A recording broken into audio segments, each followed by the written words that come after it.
Olá, amigos da TV Cidade, estamos com mais uma Advocacia para Todos. Normalmente é um advogado que apresenta esse programa, mas eu, como sou metido, falo de todos os assuntos porque eu tenho bons convidados. E hoje eu tenho uma menina que é nova na idade, mas com muita posse nos seus comandos nacionais, estaduais e locais também. E ela tem muita coisa para falar para nós, coisas de novidades para muitos, mas para ela já é um assunto corriqueiro, que é a Franciele Corte Batista, quem mais conhecida como Fran. Né, Fran? Obrigado por ter aceito o convite. O teu primeiro oi na Câmara 3 ali, porque esse programa passa em 4 horários. Então, se tu pode dar um oi, tá bom, né? Porque às vezes dá bom dia e a pessoa vê de noite. Então, bom dia, boa tarde, boa noite, isso, boa madrugada. Isso. Obrigada, TV Cidade. Obrigada, Glacir, pelo convite.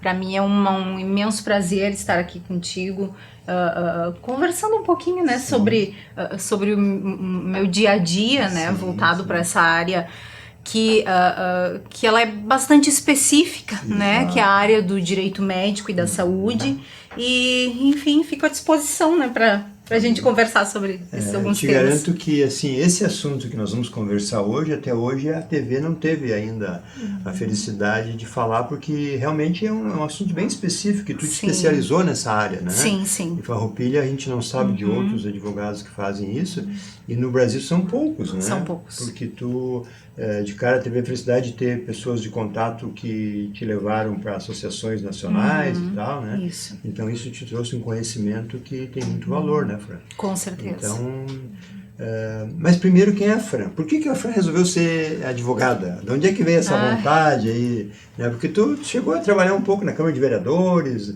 teve outras funções assim na cidade, né? Sim, sim. Mas o que te levou assim ao direito? O que te trouxe essa vontade? Bom, Glacir, eu sempre fui muito apaixonada pela área da saúde. Sempre gostei muito. Tanto que eu trabalhei, em média, uns 7 anos antes de entrar para a faculdade. Antes de iniciar, né, o curso de Direito, eu trabalhei mais ou menos uns 7 anos no Hospital São Carlos, na parte cirúrgica. Poxa um ano vida. em pronto-socorro e o restante do tempo dentro do bloco cirúrgico, atuando diretamente nas cirurgias, ou seja, na área da enfermagem. Durante esse tempo, nesse período, eu aprendi muito da questão técnica também, porque não tem como tu estar lá dentro, convivendo diariamente com médicos e enfim, todos os demais profissionais da área da saúde e não aprender. Né? Praticamente um estágio. Exatamente, é isso mesmo. Então, dentro do hospital, eu vivenciei muita coisa. Né? Eu tive essa oportunidade de aprender e de ver que sim, existem a grande maioria dos procedimentos que são feitos dentro de um hospital, a grande maioria deles são feitos de forma muito diligente, de forma muito cuidadosa, com zelo. Mas, exatamente, existe um grande profissionalismo ali. Só que nem tudo sai da forma como esperado. Às vezes acontecem algumas intercorrências que não necessariamente significam ou são geradas por conta de um suposto erro médico. Claro que existem sim algumas intercorrências que são geradas por negligência ou por algum tipo de culpa, de modalidade de culpa profissional, sim, com certeza. Também já presenciei algumas coisas, né, que não seriam... Que hoje eu entendo e vejo que era um certo equívoco por parte de alguns profissionais. Que foi uma minoria. Exatamente, bem como eu disse, é exatamente uma minoria, né? É uma minoria com certeza.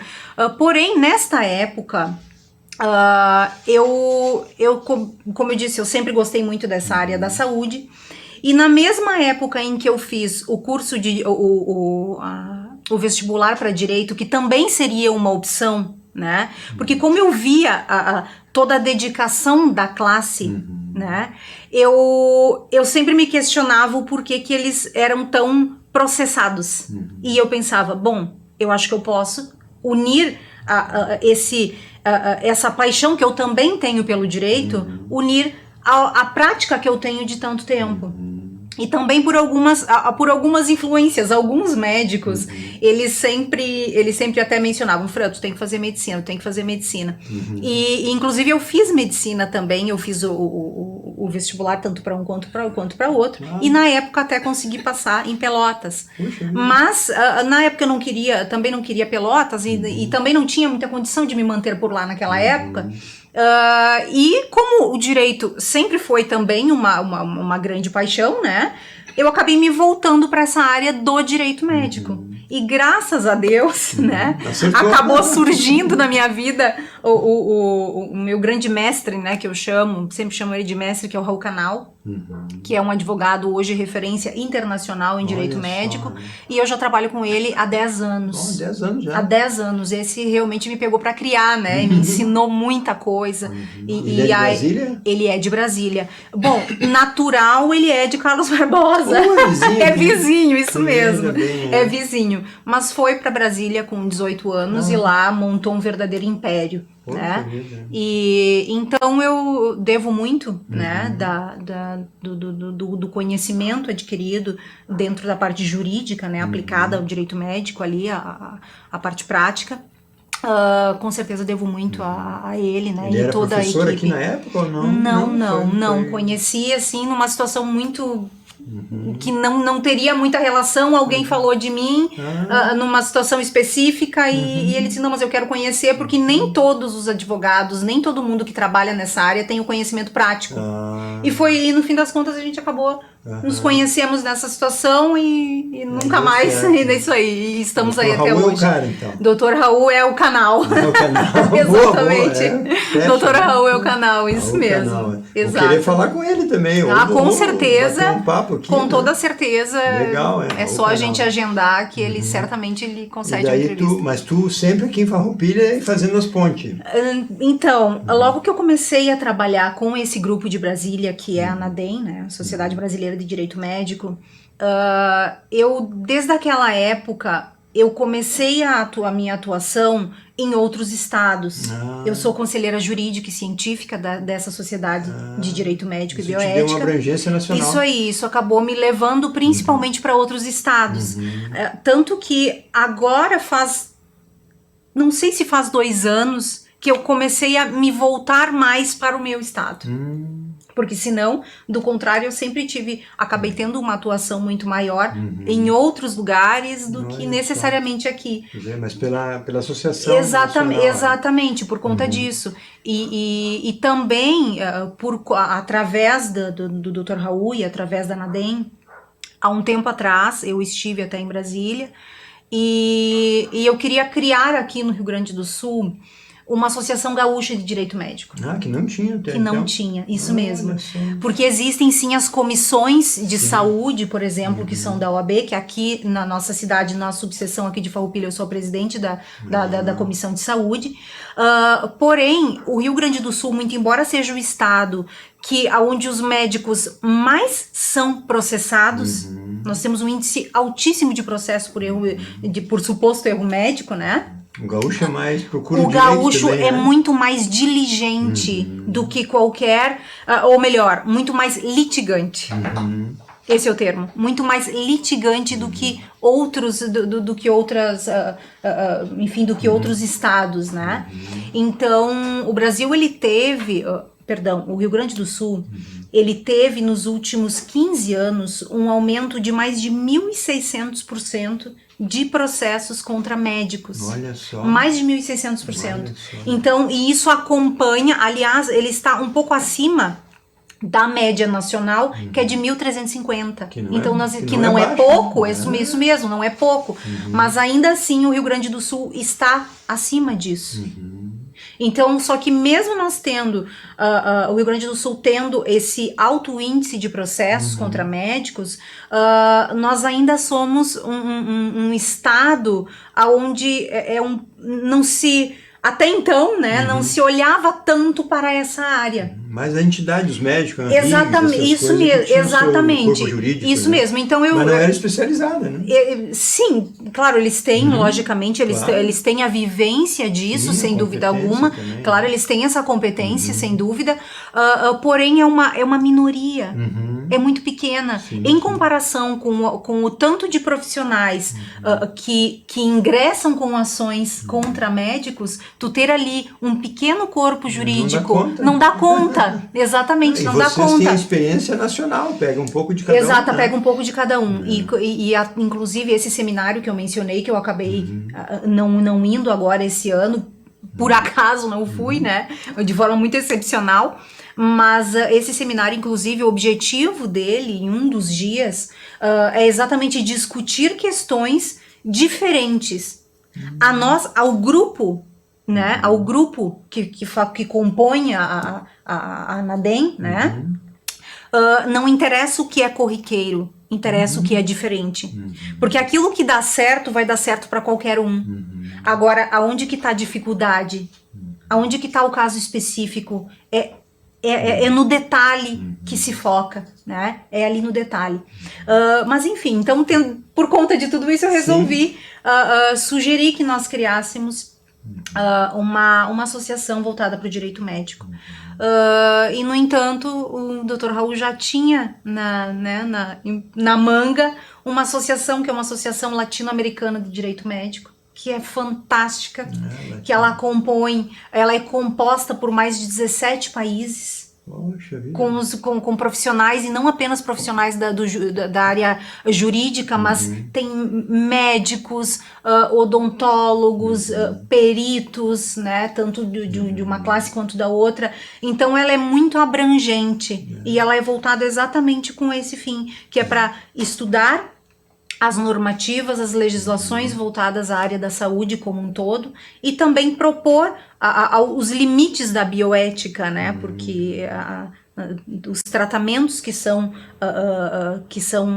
criados, né? Os tratamentos de saúde, eles precisam ter um limite. E aí é nesse momento que entra também a questão da bioética, que é trazer esses limites para aqueles tratamentos, ou seja, qual é o limite, qual é o objetivo disso, né? Até para que a coisa não se perca, né? Sim, porque a mente humana e a ciência não tem limites, então é necessário criar esses limites. Os exemplos foram na Segunda Guerra, que houve muitas experiências exatamente, sem controle nenhum, isso mesmo. Então a bioética hoje é fundamental para qualquer tipo de pesquisa, tanto que antes de qualquer pesquisa ser feita, ela precisa passar pelo comitê de ética, né, que nós chamamos de CEP e CONEP, né? O CEP é uma comissão, né, de ética que ela é local, e o CONEP já é uma comissão nacional, né, de ética em pesquisa. Então isso é fundamental para qualquer tipo de atividade nesse sentido. A gente falava anteriormente em off ali que essas entidades ajudam a Anvisa a normatizar as coisas. Sim, né? Exatamente, isso mesmo. Que é o nosso conselho maior, vamos dizer assim. Isso mesmo, a Anvisa é a nossa agência reguladora, né? É ela que vai autorizar que, por exemplo, alguns medicamentos sejam incorporados ou aprovados aqui no Brasil, ou até incorporados ao SUS. Que aí, claro, que existe também uma diferença, né? Que a Anvisa, ela, junto com esse CEP e CONEP, né? Ela tem um objetivo de avaliar a qualidade, né, e a eficácia de um determinado medicamento. Agora, a incorporação dessas terapias junto ao SUS, isso já tem uma outra, já compete a Conitec, né, já compete a Conitec, que é a responsável, que é a comissão responsável por implantar no SUS essas novas tecnologias. E quando nós estamos falando em terapias avançadas, que aí a gente entra na questão das células-tronco, por exemplo. Certo. Nesse caso, também precisa ter o aval da CTN-Bio, né, que é a quem faz todo o controle de terapias e trata da biossegurança, né? Porque essas coisas novas, algumas que você falava também, que tem, como as células-tronco, são usadas há muitos anos, né? Sim. Mas no Brasil não é tão Exatamente, antigo, isso né? mesmo. Claro que a terapia celular, propriamente dita, ela já é consolidada aqui no Brasil e utilizada há muitos anos. Exemplo, o transplante de medula óssea, ele nada mais é do que um transplante de células-tronco. É isso. Porém, quando nós falamos de um transplante de medula óssea, nós não estamos falando de uma terapia celular avançada. Ela é uma terapia celular convencional, que eles chamam, tá? A terapia celular avançada, dentro dessa modalidade, ela foi permitida, teve a permissão de que ela saísse dos laboratórios, porque até então era tudo no ratinho, né? Tinha ali algumas coisas, mas isso tudo não tinha como sair dali. Isso aqui no Brasil, né? Que não era normatizado. Exato, porque não era normatizado, isso mesmo. Então, nós tivemos em 2018 um marco regulatório da Anvisa, que ele foi feito com o apoio de inúmeras entidades, inclusive a própria Anadem, a própria RCRIO, que é esse laboratório que está vinculado a todas essas parcerias, né, como por exemplo essa da Universidade de Caxias do Sul, né, que você participou inclusive da inauguração. Isso foi recente agora. Exatamente, foi em junho. No início de junho ali, salvo engano, no início de junho. Foi muito prestigiada, estava inclusive o seu Gerdau, né? Sim, o Gerdau, né? Exatamente, ele é um dos grandes apoiadores, inclusive, desta própria empresa e dessa nova terapia toda, né, que está sendo feita. Então nós tivemos ali em 2018 esse marco regulatório. Tu vê, são 4 anos, né? Exatamente. Então isso é muito recente. Fora do Brasil, isso já acontece há muito tempo, há pelo menos 20 anos, 30 anos. Isso, então, é que a gente sempre está um pouquinho mais atrasado na questão normativa, ainda né? Segundo ano, exatamente, segundo muda em isso, coisas, né? Mas depois ali desse marco regulatório, o Brasil ele não deve em mais nada, né, para outras agências regulatórias como a FDA, que é, né, dos Estados Unidos, né? Isso, a EMA, né, que é da Europa, PMDA, que é da Coreia, por exemplo. Então nós não devemos em mais nada com relação a isso, porque a nossa regulamentação, ela também tomou por base essas demais regulamentações de outros países, né, que já trabalham com isso. Certo, né? Claro, não, com certeza, desde que tu deu o seu devido crédito, claro, né, aos seus criadores, isso mesmo. Então nós saímos dessa condição, né, de apenas de laboratório, e agora isso tornou-se possível de aplicar em seres humanos, em duas situações. Uma delas é através da pesquisa.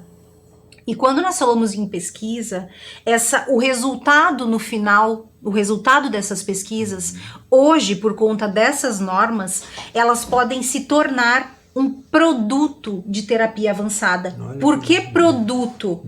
Porque essas resoluções, elas deram para a terapia celular um caráter de medicamento especial. Então, se nós estamos falando em medicamentos, ela se torna patenteável e passível de registro, né, na própria Anvisa e também de registro de patente. Ali tem todo um protocolo. Com certeza, tem todo um protocolo normal, segue todas as fases pré-clínicas, clínicas, e aí fase 1, 2, 3, 4, e aí vai. Então, essa é uma possibilidade do uso da terapia avançada. E existe uma outra possibilidade de uso, mas aí que é o uso terapêutico, porém esse uso terapêutico ele é restrito a hospitais e clínicas. É restrito a isso. E a possibilidade de uso também ela não pode usar para qualquer dor de barriga, né? É possível usar dentro do que se chama, do que a resolução trouxe como uso compassivo. Ou seja, existem várias formas ali de uso compassivo, né, que caracterizam esse uso compassivo. Uma delas é o risco iminente de morte. Então, se eu tenho um paciente que ele está correndo o risco de perder a sua vida e ele tem a sua célula criopreservada e o médico sabe utilizá-la, ele pode solicitar essa célula e fazer a aplicação sem necessidade de pedir autorização para a Anvisa. Nesse caso, é apenas comunicado de que esse tratamento será feito e ele simplesmente... Toda a responsabilidade do profissional, exatamente. É o CRM dele que está em jogo, ou o CRO dele, no caso, né, em algumas situações. Então, isso com certeza é de responsabilidade do paciente, sempre com o aval, no caso da família ou do próprio paciente. Né? E as células-tronco, que aconteceu na UCS agora, essa parceria, né? Isso já tem em outros estados também? Sim, já tem em outros estados, porque nós começamos... porque, como eu disse, né, o marco foi em 2018. Certo. Mas apenas em 2021, em maio de 2021, é que nós... Isso mesmo, apenas em maio de 2021, em plena pandemia, isso mesmo, é que nós tivemos o final dessas 3 resoluções e também a revisão daquelas que já se tinham. É novíssimo. É novíssimo, tá engatinhando ainda, muito embora já muito forte, né? E já está funcionando as células-tronco no Brasil e começa agora no Rio Grande do Sul? Isso mesmo, já existem outros centros de coleta de células-tronco, a UCS é um centro de referência em coleta de células-tronco. Para o Brasil? Mesenquimal, que é diferente de um outro tipo de célula, né, que se coleta lá no cordão umbilical, por exemplo. Nós estamos falando de células diferentes, que aí eu vou explicar depois, se nós tivermos tempo. Não, claro. Mas então, existem sim outros centros de coleta, em grandes hospitais, grandes universidades. Então, todos esses parceiros, eles têm exatamente o propósito de fazer a coleta e também usar e criar novos produtos através da pesquisa. Inclusive com o apoio dos próprios governos, né? O governo federal é um grande apoiador desse projeto das células-tronco. Existe o RC Bioparque, que é o maior centro de pesquisa e biobanco de células-tronco do mundo, que está sendo construído em Brasília. Olha só. Está sendo construído em Brasília. O maior do mundo. Maior do mundo, isso mesmo. Os donos, né, porque isso é um investimento, vai ser um investimento privado, né, com o apoio, claro, do governo federal para algumas coisas, mas ele é privado. Mas dessa empresa que é a RCRIO, ela inclusive, esse laboratório, que é um centro de processamento celular, esse laboratório agora, há pouco mais de 2 semanas, ele inaugurou uma unidade dentro da NASA. Poxa, então inclusive saiu algumas matérias, porque nós somos de tantos países, de tantos laboratórios no mundo, um brasileiro foi escolhido para fazer parte e estar dentro da NASA realizando pesquisas. O pesquisador, o cientista responsável por isso, que foi o grande mentor, né, de toda essa estrutura e a técnica, inclusive, utilizada para fazer o processamento dessas células, ele é o único cientista brasileiro que compõe o seleto grupo de pesquisadores da NASA.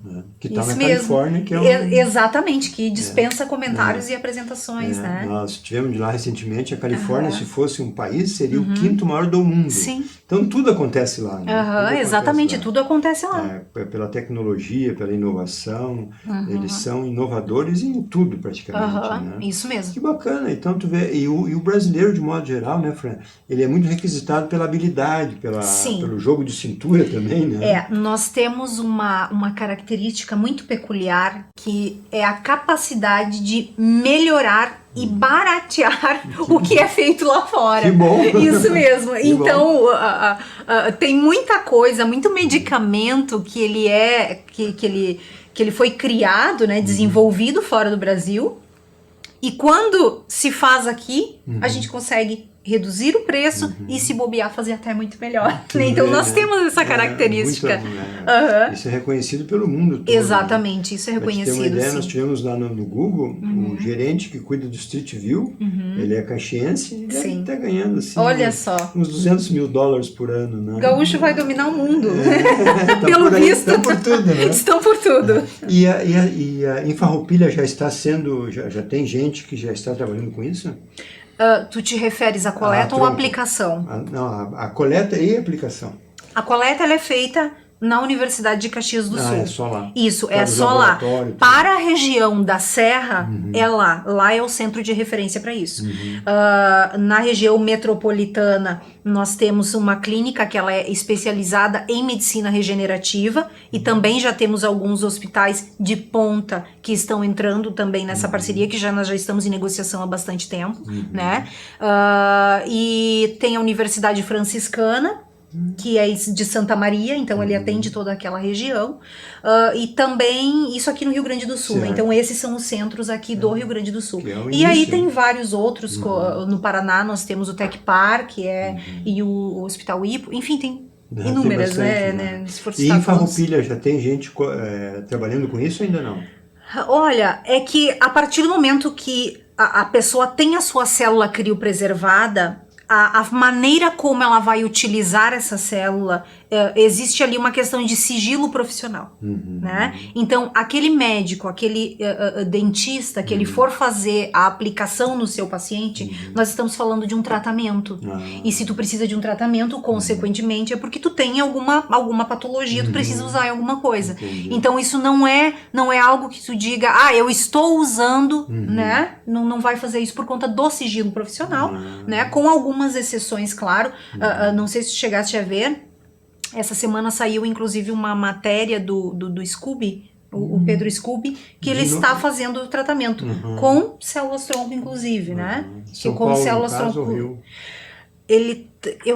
Eu não vi direito aonde que é, eu não tenho bem certeza, mas eu vi a chamada de que ele está, exatamente, de que ele está fazendo o seu tratamento. Assim como diversos outros, de modo especial o pessoal do esporte acaba usando muito, né? E só a título de complemento, antes eu estava mencionando a questão do uso compassivo, né?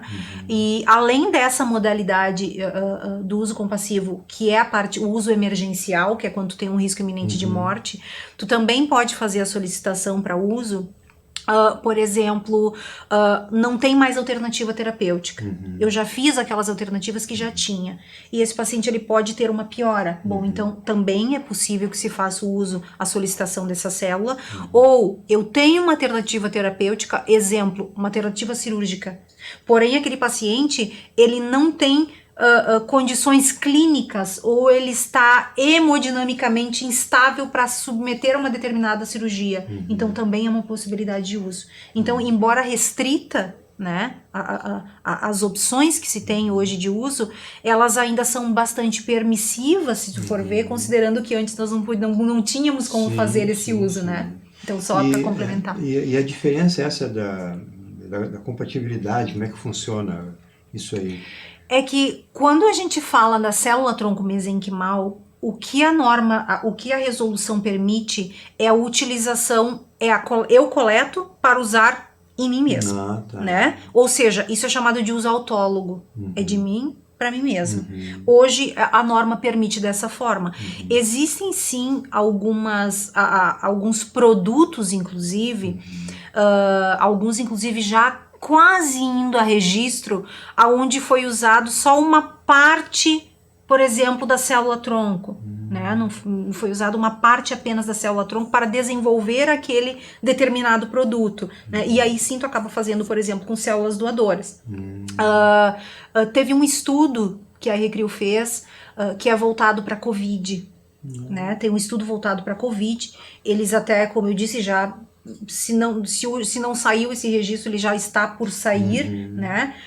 Que é agora não me recordo exatamente o nome dele, mas ele foi feito agora, desenvolvido nesta época ali da pandemia, porque a célula tronco, quando nós falamos da terapia avançada na modalidade de terapia celular avançada, que a terapia avançada tem 3 modalidades, né? Mas quando nós falamos da modalidade de terapia avançada, uma das funções dessa célula é modificar uma determinada função ou o comportamento do corpo.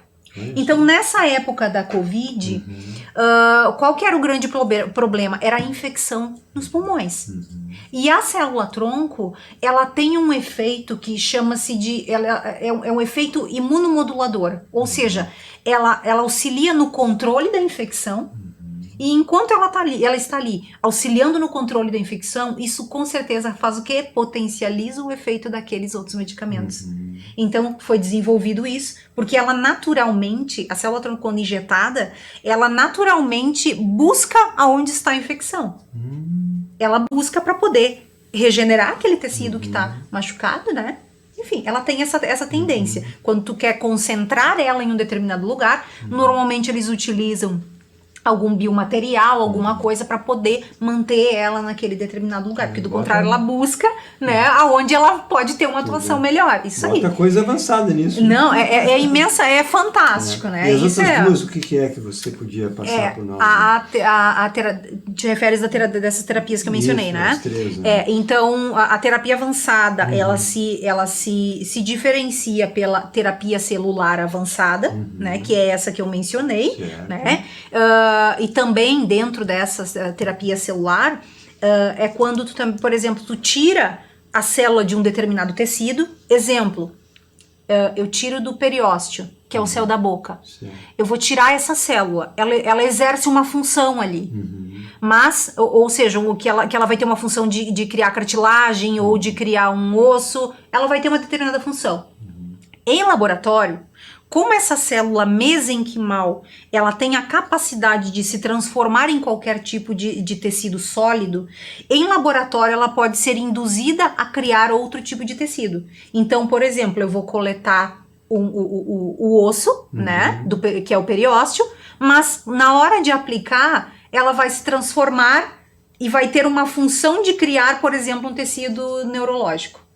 Então, ela muda a função dela. Então, essa é a terapia celular avançada. Aí nós temos também a terapia gênica. A terapia gênica é o que alguns falam que é da engenharia genética, né? Que é quando tu tem uma manipulação no DNA, que tu vai tirar uma parte dele, ou tu vai fazer uma alteração, né? Para poder, enfim, criar inúmeros produtos, né? Inclusive dentro da própria agricultura, se nós formos pensar. A parte gênica, né? Onde eles mexem lá no DNA daquela planta para poder criar novas espécies, por exemplo, é apenas a título de exemplo. Mas a terapia gênica, ela tem essa função, né? Onde eles podem... transgênico, no caso do milho. No caso do milho, exatamente. Mas é mais ou menos né? É mais ou menos a mesma ideia. Isso aí. Então, a terapia gênica, ela tem essa função. Aqui no Brasil foi aprovado de forma faz um mês apenas. Isso mesmo, faz apenas um mês que foi aprovado uma terapia celular avançada que é da Coreia. Teve um registro na Coreia, um produto da Coreia. Coreia do Sul, exatamente, isso mesmo, da Coreia do Sul. E do Norte ninguém. Isso aí. Então foi um produto aprovado lá, que veio aqui para o Brasil. E agora teve a aprovação da Anvisa. É um produto voltado para câncer, para câncer de origem sanguínea, né? Que é o câncer... tem um outro termo, mas é voltado para esse tipo de câncer que é de origem sanguínea. Mas foi aprovado e foi exatamente por conta dessa terapia gênica. Essa é a modalidade. E tem um outro tipo de terapia avançada, que é a terapia de engenharia tecidual. Esse tipo de terapia, esse tipo de terapia avançada, ela cria tecidos. Olha só, regenera. Isso mesmo, ela realmente cria tecidos. Isso mesmo. Tem uma parceria que foi firmada já há um certo tempo com a Universidade de Laval, né, no Canadá. Isso. Que lá eles têm nos laboratórios, inclusive já a criação de veias, a criação de vários órgãos, a base de células-tronco, né? Isso mesmo. Só que claro que, deixa eu cuidar, já passou o nosso tempo. Vamos concluir daí. Mas quanta coisa nova, né? Tem muita coisa, o assunto é imensamente extenso. A gente não ia resumir em 30 minutos. Não, de fato não tem como resumir em 30 minutos, né?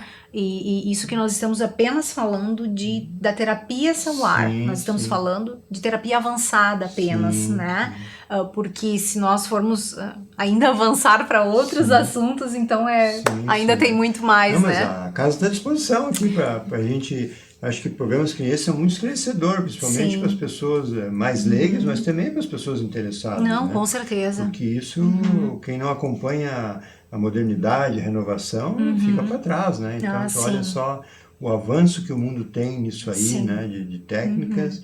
E o Brasil não pode ficar para trás. Não, né? isso mesmo, não pode e não ficará. Nós já estamos muito à frente só pelo fato de hoje nós termos um representante brasileiro dentro da NASA, né? Olha Uma só. empresa brasileira dentro da NASA. Olha só. Isso com certeza tem Não é entra muito qualquer um lá, importante. né? Não entra qualquer um, com toda certeza não entra. Mas obrigada, Glacir, obrigada Que pelo isso, espaço e fico à disposição quando precisar. Nós que agradecemos pela tua atenção Muito obrigada. e pela tua cordialidade de ter aceito o convite para esclarecer o nosso pessoal aqui, que realmente a TV tem essa vontade de ser bastante eclético e trazer todos os assuntos, né? Sim. Para manter essa audiência que já não é pouca, né? Muito obrigado, Fran. Que agradeço.